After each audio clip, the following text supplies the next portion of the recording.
Welcome back to another exciting segment of Retro Revive as we go back into the 50s.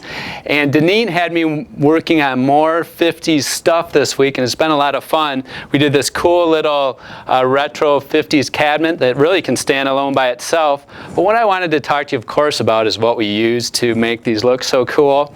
And we actually, with the fridge, it looks like a spray-like finish. People always ask me, if I have a fridge, should I spray it? What can I do?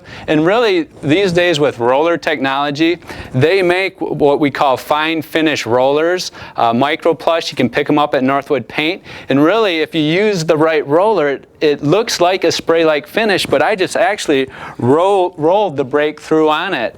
And Denine actually painted this herself, and she used a nice little fine finish roller, and it looks like both these items are sprayed. So make sure the next time you're going to refinish something, just go into Northwood Paint, let them know what surface that you're going to be painting. They'll give you the product and the roller applicator, and you'll be good to go. Now I'm going to turn it over to Denine, and she's going to talk about this cool little cabinet.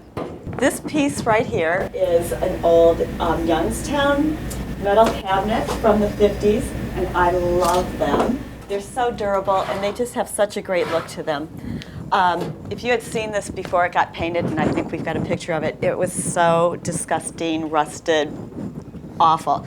But we sanded it down and primed it and repainted it, and it really looks great. If you're lucky enough to find a piece unusual like this, it's a small piece, but it will add a lot of interest and character to your room.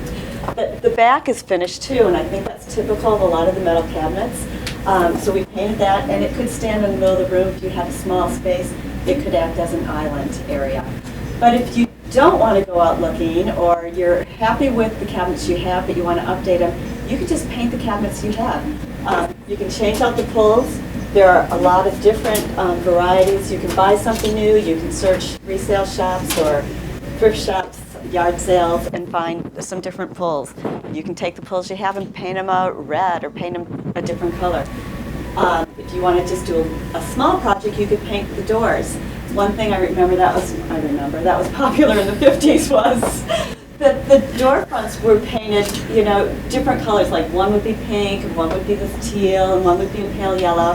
And I thought it was great when I was a kid. I thought it looked like candy. But there's lots of possibilities. And again, just don't be afraid. It's only paint, and it can always be repainted.